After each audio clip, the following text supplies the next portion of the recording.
Hey, everybody, and welcome to our first lecture of the semester.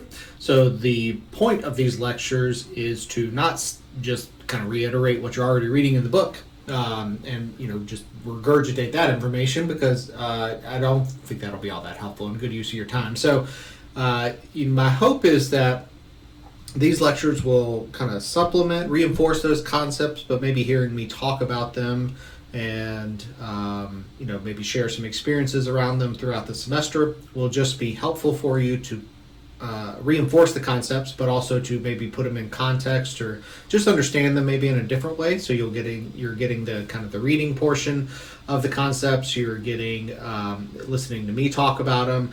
We'll discuss them in class, and then you'll get to practice them. So I'm hoping that combination will be helpful for your learning.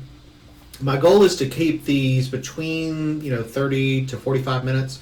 I don't want them to be super long. I want you to be able to sit down and kind of watch them and consume them in a decently short amount of time. So anyway, that's my hope and the purpose of these lectures, and doing them in a recorded format so that we can open up our class time for a lot more work around the concepts as opposed to just kind of talking about them and understanding them. So the first lecture here is helping us a personal journey. So this is going to get at both what it's like to become a counselor, that piece of it, developing as a counselor. It's also going to talk in the second half of the presentation a little bit about some of the fundamentals of counseling and what we know works in terms of the relationship and the techniques that we use. So it's going to be kind of a mixture of that kind of personal journey for us in learning to do this work, and then also the kind of broad spectrum, what we know about counseling in terms of the techniques and what works. All right, see if we can get it going. Here it is.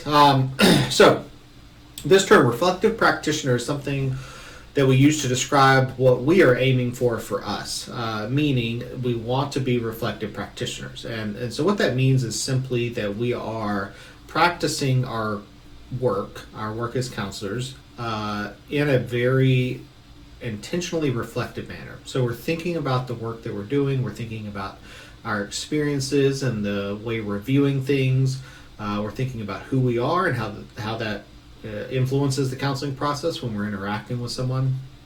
So there's lots to reflect on, right? I mean, there's way more than I just said, but the idea is that we want to develop a practice of reflecting on our work. And so what that looks like is, these are just a few of the components. Again, this isn't kind of a comprehensive list, but analyzing automatic assumptions, beliefs, reactions, and prejudices that we have about people. So this particular topic is one that we look at with a lot more depth in cross-cultural counseling, the course. But it is safe to assume that we're all coming into this work with a variety of experiences, a variety of perspectives, diverse ways of viewing the world, diverse set of beliefs, and so we need to know what those are as best we can, so that we can make sure that those are not impacting the counseling relationship in a negative or harmful way, right? So we really want to understand on our side of the relationship, which is what we have the most control over, is our own self-awareness and how we use that awareness. We want to make sure that we understand how we view the world, the assumptions we make about people based on all those things I mentioned, our culture, our experiences, our beliefs, our values. We want to know what those are, and generally speaking, how we view the world, so that we can understand when we're working with someone how that is impacting the relationship. Because it is, right? I mean, this isn't one of those things where we need to feel guilty about having, making assumptions. It's everybody makes assumptions. Everybody has biases, and we need to understand what they are so that we can understand how they're impacting our work. That's the best approach we have. I don't think it's realistic to think that you can't have them all together. So we just need to know what they are so we can understand how they're coming into play with our clients. So if we have potential, the problem areas that we need to pay attention to, what that's referring to is we all, again, based on our experiences in our lives, we all have things that when they come up in the counseling work, they're more difficult for us to help someone with. And that could be because maybe we've had a similar experience, maybe, whether it be kind of a traumatic experience we've had, or just a really difficult thing that we have struggled with ourselves, and now we're trying to help someone else with it. That could be a potential problem area, because it might bring up that reaction in us, that how difficult that work was, or we may go back to that experience and experience some of the things we did when we were going through that. So that's one version of problem areas. Problem areas can also be just things like you're really uncomfortable with. It's things like grief, right? And so maybe you haven't had a lot of experiences in your own life where you've grieved, the loss of loved ones, or other forms of grief. And so when that shows up in the counseling room, it's just like, ooh, I don't really know how to work with this. So problem areas can show up in a lot of different ways, and some of them we can catch ahead of time. Like if we all just take a moment and we think about our lives and the kind of major things that have happened to us, or major struggles we've had, we can probably come up with at least a short list, if not a long one, of potential problems that may come up in our counseling work. And there's always ones we don't see, right? I mean, I think there's inevitably going to be kind of challenging things we have to work through in our client work where we can't see them ahead of time, right? It's just that we didn't know that was going to be a challenge for us, or maybe it didn't stick out to us, just as something that would be problematic, but here it is, it's in front of us, we're trying to work with it, and it's really challenging. So being open to both kind of identifying as much as you can what those problem areas or challenging areas might be for you, but also being willing to work on them when they pop up in your work, because they will. Being open to new information is really critical. That is, within the counseling relationship, and this is regardless of what kind of setting you're working in, whether it be a clinical mental health or school or a hospital, whatever. We need to be open to new information, first and foremost, about ourselves and about our clients, right?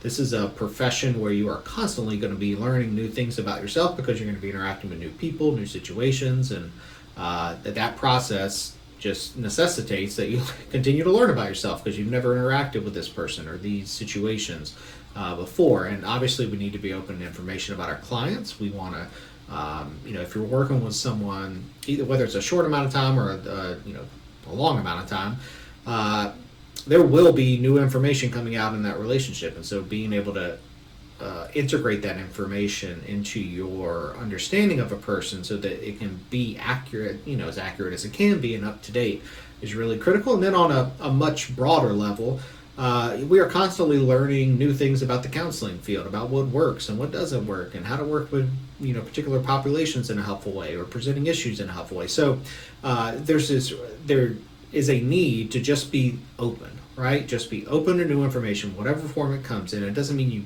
automatically adopt it, but it does mean you're open to listening to it, to learning about it, and then figuring out what to do with it. So that openness is really critical.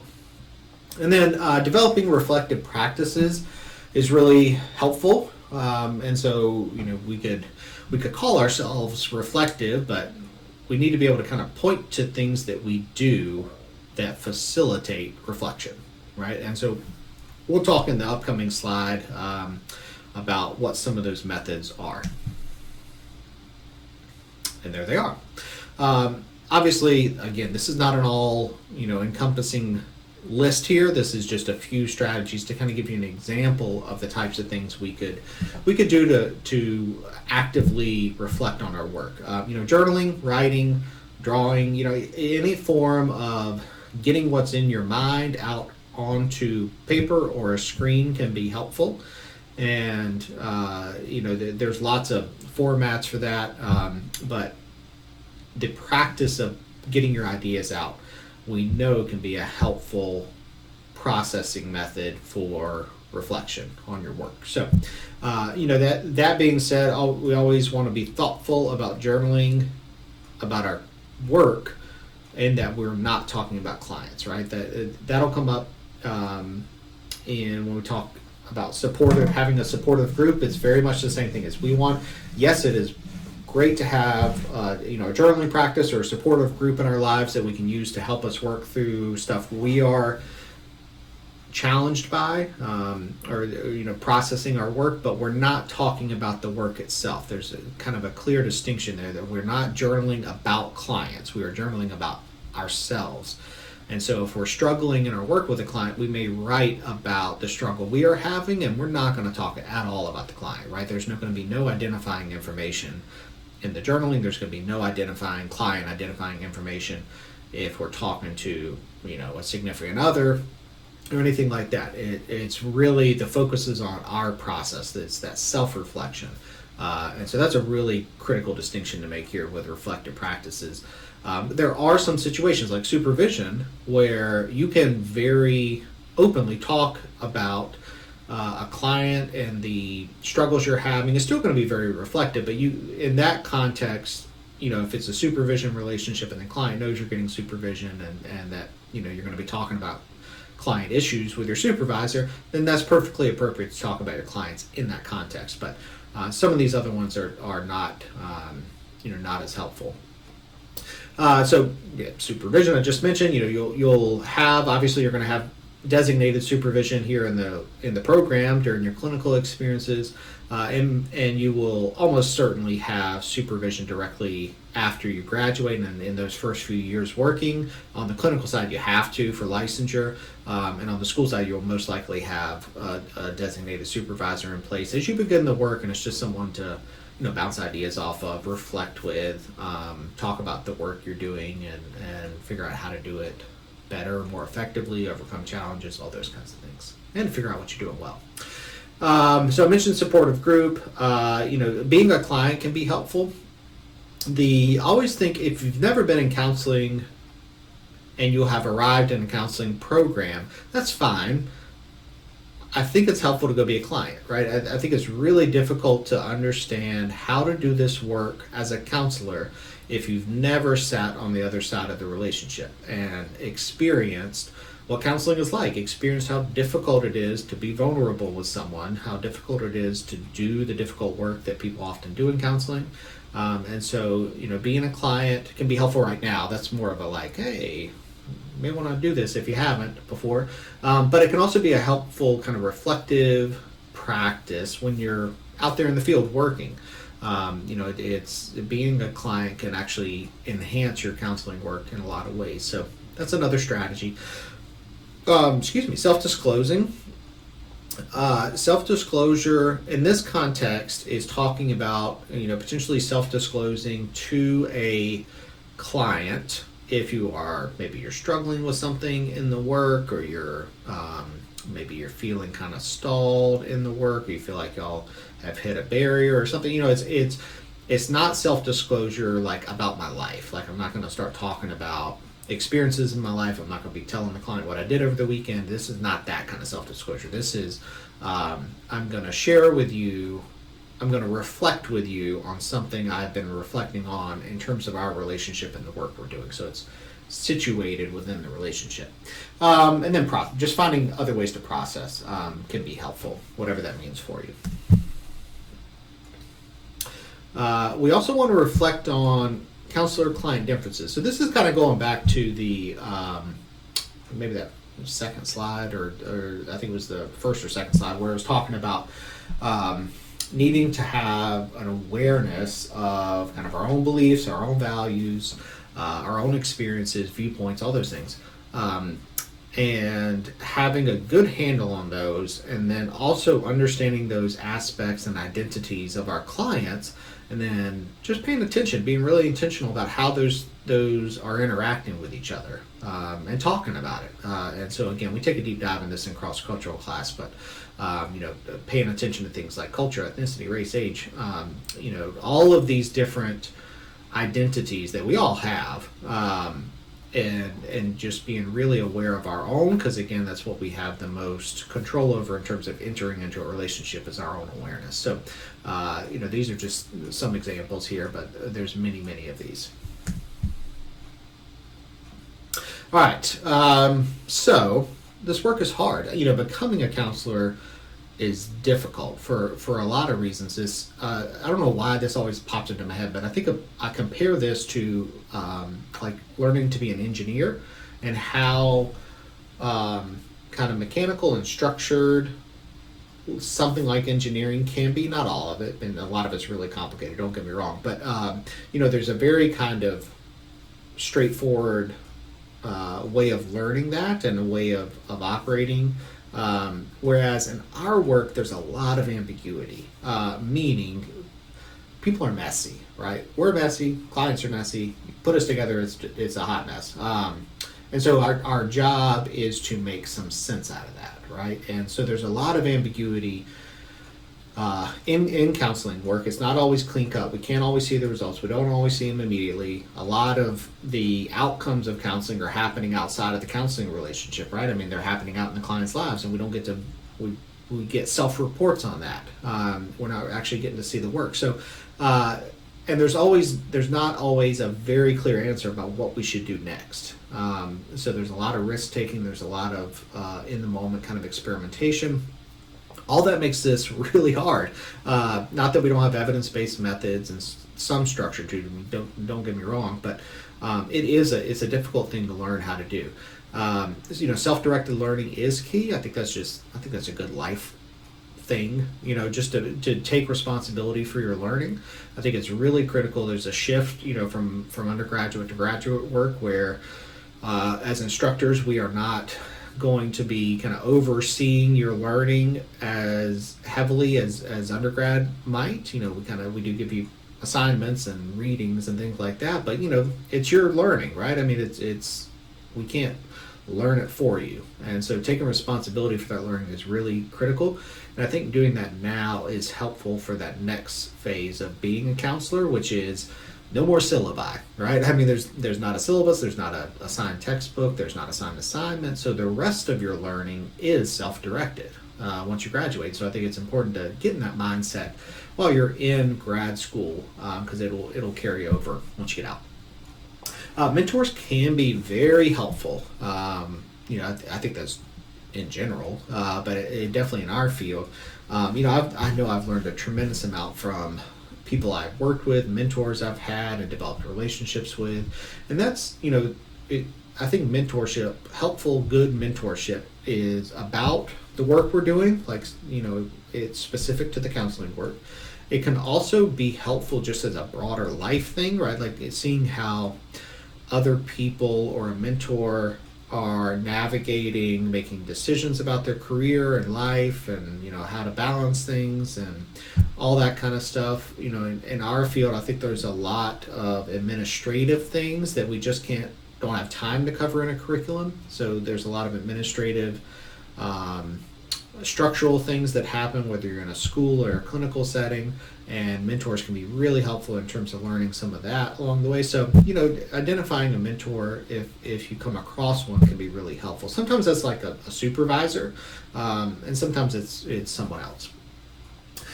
These next two, I've already talked about these. Counseling is in a field of convergence, and there's lots of ambiguity, meaning it's not just this kind of like clear-cut A plus B equals C profession, and the work is not that clear-cut. And so just getting comfortable with that there's not always clear-cut next steps or clear-cut answers. We don't always know the outcomes of our work. Can just be something people have to learn to work with. Being open to feedback is critical, definitely in the graduate program, because you're getting lots of feedback, whether it's on kind of written assignments or skill-based assignments or activities that you're doing. But then you'll also be getting feedback, throughout your career. You'll be getting feedback from clients. You'll be getting feedback from supervisors or colleagues.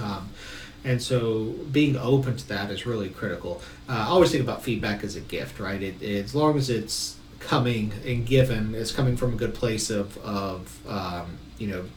being well-intentioned and given for your own consideration and learning, then we should accept it readily. It doesn't mean we have to agree with it or do it, but it does mean we should consider it and appreciate it as a gift. So, and this work and learning to do this work looks different for everybody. In this class, we will have a vast array of different skill levels coming in, and we'll have different skill levels in different areas. Maybe you present yourself very well. You appear confident and calm and collected, even if that's not what's happening on the inside. That's how it comes across. But then maybe you struggle with one of the other concrete skills we talk about in terms of maybe ask a lot of closed-ended questions, which we'll get to.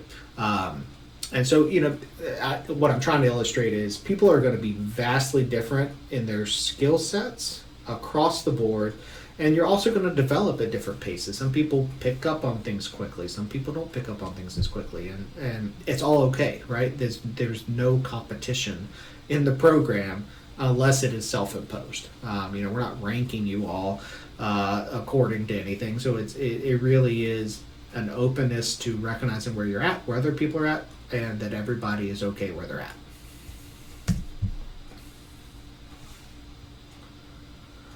All right, so let's talk about the counseling process. So that was more about being a reflective practitioner, about learning to be a counselor. Now we're going to talk about the counseling process itself.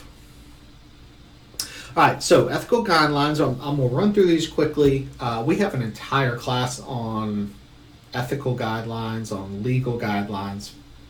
And so you take a deep dive into ethics and the legal aspects of counseling in that course. But I do want to mention some of the big ones here. One of those is confidentiality and limits. All settings should have a policy and some procedures around confidentiality and the limits of that confidentiality.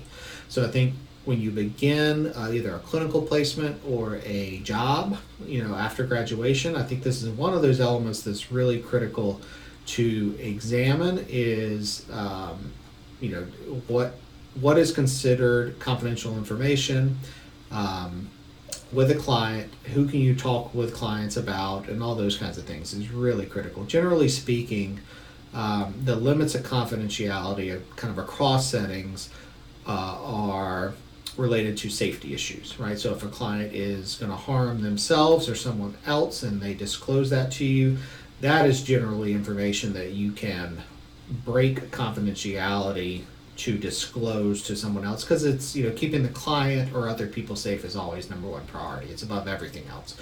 And so that's a pretty kind of clear cut break confidentiality situation.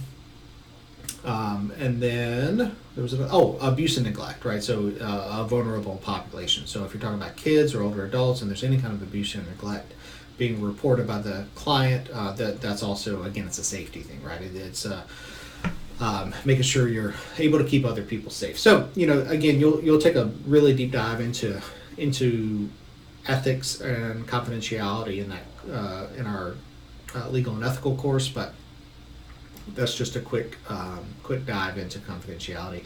We don't give advice. There's lots of reasons for this that we'll talk about, but we are facilitating a process where our clients can discover their own, I don't want to say solutions as in like this is easy, just go do that, but their own path to getting to a better place. Maybe that's a better way to say it.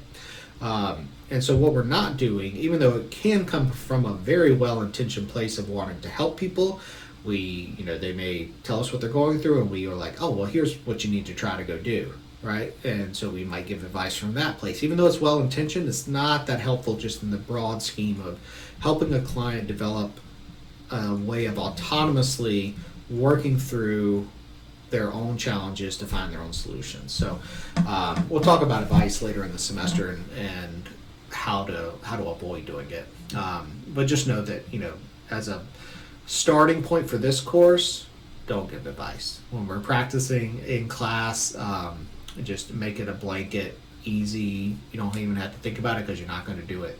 We're not going to give advice. So we don't want to impose our values on others. That's connected to what we've talked about a couple times already in this presentation, which is kind of knowing your own beliefs, your own worldview, your own values, and making sure that we are not imposing those on someone else. That's an ethical violation. Giving specific and constructive feedback. Again, we'll talk about this later in the semester, but feedback needs to be very specific. If you've ever gotten ambiguous feedback, like if you could imagine me giving you feedback on an assignment you've turned in and I just sent back something that said, please do better. Like, That's not helpful, right? It gives you no specificity around what to do better on, and there's no suggestions for how to do better. And so, feedback should be very, very specific, and very kind of targeted, so that there's no confusion about what you are giving feedback on. So we'll talk about that, how to give feedback and how to give it an appropriate structure to be helpful. Number 5 here, stay with techniques you've learned. This is one that, yes, you want to stay within your areas of competence, and you want to practice with techniques you've learned. And I think it's just common sense that you can't learn new techniques if you're not trying them, right? And we're always learning new techniques. So, yes, stay with the techniques you've learned. That should be the foundation of what you are doing to help clients, using to help clients. You should experiment with new techniques thoughtfully, right? You should think about the context of what the client's struggling with, where they're at in the therapeutic process, how you feel, your knowledge of the technique you're going to use. Have you practiced it at all? There's all these elements. You want to be very intentional and thoughtful about using new techniques. You don't want to just kind of willy-nilly be like, oh, I'm going to try this today. And so, sticking with the basics, the stuff works for the majority of the work, and then thoughtfully experimenting I think it's a good strategy. And then number 6 is, we kind of hit all. Number 1, if you're working with anyone that has suicidal ideation, so they have expressed thoughts of killing themselves, you want to be very, very intentional in letting someone know.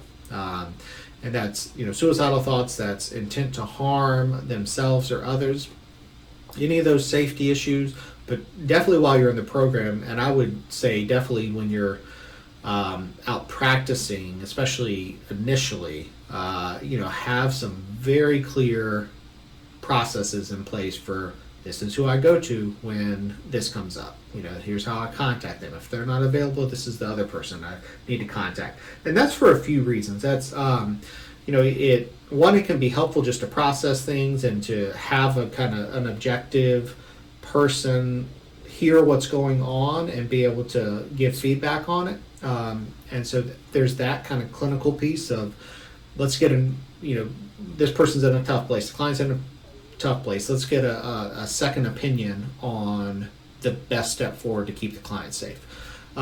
There's this added component of it is from a liability standpoint. It's a smart thing to do, especially when you're beginning, is to let someone else know and to show that you've done your due diligence to make sure that you are doing everything you can do to keep the client safe. And so, there's a few reasons. All reasons are good to consult when your client is going to harm themselves or someone else. All right, these are the qualities of an effective helper. So this is what we are trying to be. We're supposed to be non-judgmental, warm, and caring. It's hard to create kind of a strong therapeutic relationship where we are encouraging our clients to be vulnerable with us if they don't feel invited and cared for in the relationship. And then the non-judgmental piece is about, clients will share with us. Sometimes there are things that they have never told anyone else in their lives. So these are the most vulnerable parts of themselves. They're parts they may be ashamed of. They're parts that they that are very hurt and just a lot of pain and anxiety or whatever it is that they're experiencing. And if we want to shut that down, we could judge it, right? I mean, if we want to close off client vulnerability, the quickest way to do that is probably to judge in a moment when they are feeling very vulnerable. So that, that involves having a good gauge of your reaction and how it's coming out based on what a client is saying. And so, being very non-judgmental is absolutely critical to the work that we do. Having good self-esteem, being secure, mentally healthy for us is helpful. The good self-esteem piece, I'm sure we've all had experiences where we've worked as maybe a customer or consumer or a client, whatever you want to call it, with someone who appears confident in the work that they're doing. Like we get that sense of like, okay, they know what they're doing here. that is helpful in a therapeutic relationship, especially when a client's really struggling. And it's not kind of this false sense of confidence of like, I know exactly what you need to do to get better. It is this a confidence in that we feel confident that this process can be helpful. So that's what, a good self-esteem, where that's coming in. Mentally healthy does not mean that we're not human, right? I mean, this isn't saying that a counselor has to be like on their A game mental health wise. Hey, y'all, sorry about that. I had a little glitch in the recording. So the mentally healthy piece of this is, like I was saying, it's not about the counselor being like this individual who has the optimal mental health all of the time, right? It is really just about, we are being very intentional about cultivating a generally healthy mental state for ourselves, right? And so, I mean, I think about this as like, we need to practice what we preach, right? So if we are going to go work with clients and we're going to say, mental health should be a priority, self-care should be a priority, taking care of yourself and your mental health is important. We need to do the same ourselves. And so again, that's not meaning that we aren't human and we can't, have the ebbs and flows in our moods and our mental health like everybody does. It is just saying that as a whole, we're being very intentional about, getting ourselves in a good place with our mental health. So that's what that means. That involves self-examination, self-reflection, as we've talked about throughout this presentation. It does involve self-care. Again, practice what you preach. If we are not taking care of ourselves, it's going to be incongruent for us to go in and tell clients to take care of themselves. And so that's a really critical piece of just being an effective helper, is taking care of yourself. You may have heard this saying, like, can't pour from an empty cup. That idea of like, if we're not taking care of ourselves, if we're not keeping our cups full, metaphorically, not going to have much to give other people. And so taking care of ourselves is really helpful in terms of being able to show up and be in a good place for our clients so that we can help them get to a better place. So self-care is really, really critical. We do need to have intellectual competence. You're on your way, right? I mean, you're in grad school. This is part of what you're learning is just the intellectual part of being a counselor and doing the work.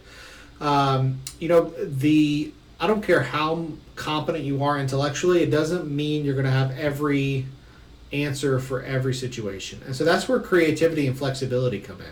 You have to be able to adapt in the moment when a client is sitting in front of you with something you've never faced, or it's presented itself in a new way and you're not sure what the research says, or you're not sure what the textbook answer is.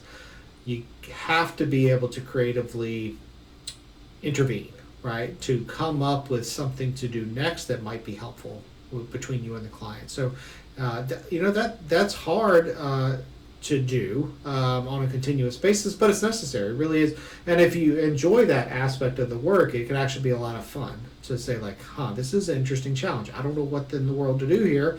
Let's figure this out together. So it is that balance of having a good solid foundation of knowledge, and then also being able to kind of ebb and flow with whatever's coming into the room. See if my clicker's going to work here. There we go. All right. So these are the big 6 common therapeutic factors, and the reason we call them the big 6 is that researchers have found that these 6 factors, no matter what counseling is taking place, meaning no matter what the situation, presenting issue, the context, no matter the kind of the demographics or personality of the counselor and client, no matter the theoretical orientation of the counselor, these 6 things are what help people change. And so maintaining a strong therapeutic relationship, we focus a lot on that because that's the number one factor. Is if you have a relationship where a client feels heard, trusted, understood, the chances of them being able to see the change that they want to see go up significantly. So having a solid relationship as the foundation for all counseling work is absolutely critical. Activating the client's motivation and positive expectation of help and change. So we know that change that comes from intrinsic motivation, meaning that motivation that is generated within, it's not coming from an outside source. That intrinsic motivation is what leads to the most significant, most meaningful, most long-lasting change.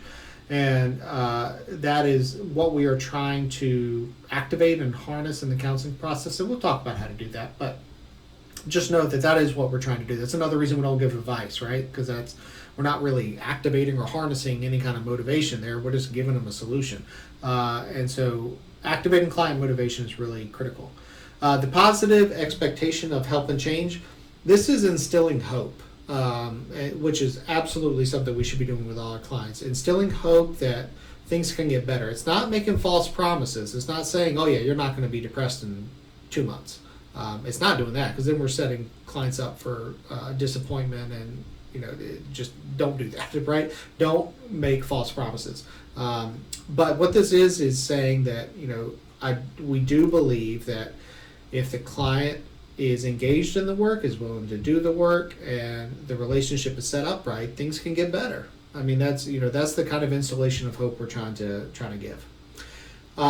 We do hope that when clients come out of the therapeutic relationship, or even during the process of therapy, that they are becoming more competent and they are feeling more self-efficacy in their ability to make changes. So, regardless of what a client is working on, we want them to increasingly feel like they can change this, they can get a handle on it, they can make the changes they want to see. And then that sense of competence and self-efficacy moving forward is going to help them the next time they face a challenge. I think that's really critical, where the counseling process is getting people can be really helpful in kind of a much bigger way than just the situation we're working on, is that sense of competence and self-efficacy that people carry with them. We do want to provide new learning experiences. Obviously, we don't want to just replicate what a client's doing already, because it's not getting them where they want to go. So providing new learning experiences is really helpful. Raising or lowering emotional arousal. So we'll talk about this specifically when we talk about reflecting emotions as a technique. But there are very intentional ways to either a client's kind of escalated and we want to lower their emotional arousal, or a client is like numb and we want to raise their emotional arousal. So kind of playing around with their emotional arousal intensity can be a really helpful mechanism for change. And then practicing new behaviors. No matter what a client's working on, there's probably going to be some kind of behavioral change that comes with it. Even someone who's depressed, as they are coming out of their depression, their behaviors change, right? I mean, there's almost always some kind of concrete behavioral change that's taking place with a client's change process, even if you're not doing kind of behavioral therapy. And so just being able to harness that as part of the change process can be really helpful. All right, I think we've got a couple slides left, and we'll be done with this lecture.